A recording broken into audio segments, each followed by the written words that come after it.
No primeiro artigo que publicou no ano de 2018, Fernando Henrique Cardoso sustentou a tese segundo a qual as forças não extremadas da política deveriam se unir para criar consensos em favor do país e do povo. Do contrário, o pior acontecerá. E o que seria o pior? Para a FHC, o mais deletério que poderia ocorrer neste ano eleitoral seria a vitória de Lula ou de Jair Bolsonaro. Nas pesquisas brasileiras de opinião, pelo menos até agora, sem o quadro eleitoral formado, desponta um capitão irado de cujas propostas pouco se sabe e um líder populista sobre o qual pesam acusações, e mesmo condenações, que destroem o sonho que outrora representou, anotou o FHC.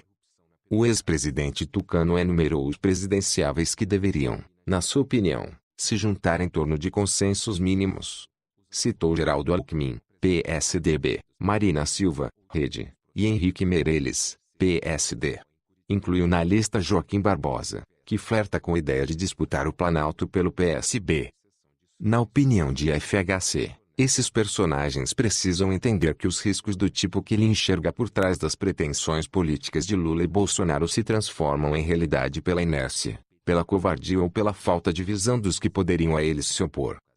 As novas manifestações de FHC sobre a disputa presidencial ganharam as páginas poucos dias depois de ele ter declarado que o PSDB poderá apoiar alguém com capacidade para juntar e que tenha princípios próximos aos nossos, caso Alckmin não consiga atingir 3 objetivos: aglutinar as forças de centro, convencer o eleitorado e deslanchar como um candidato viável. O artigo de FHC transmite mais dúvidas do que certezas. A começar pelo título, Ainda há tempo. Ele dedicou parte do texto às mazelas que eletrificaram o cenário de 2018 no mundo. Quanto à conjuntura brasileira, FHC só consegue se manifestar com clareza até certo ponto. O ponto de interrogação. Já não terá bastado o descalabro econômico-financeiro produzido pelo capitalismo de laços que o lulopetismo patrocinou, envolvendo e beneficiando empresas e partidos políticos, para que aprendamos a lição de que não há atalhos fáceis para o desenvolvimento e que este requer o império da lei. Ele pergunta a certa altura: será que o Bolsa Família, que se originou em governos anteriores e sem tanto alarde, foi suficiente para amortecer a consciência popular e fazer crer que a esperança em dias melhores se contenta com migalhas?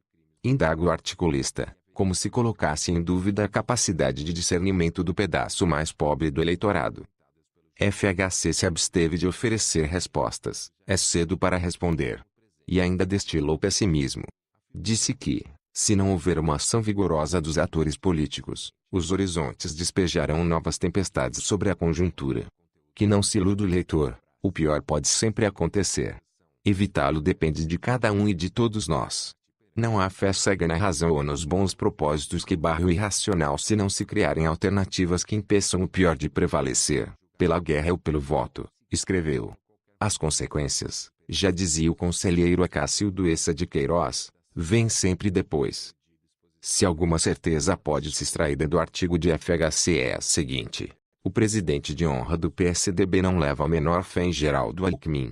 Se enxergasse viabilidade eleitoral no presidenciável tucano, não estaria propondo a abertura de diálogo com outras forças antes do início do jogo, ainda na fase de aquecimento.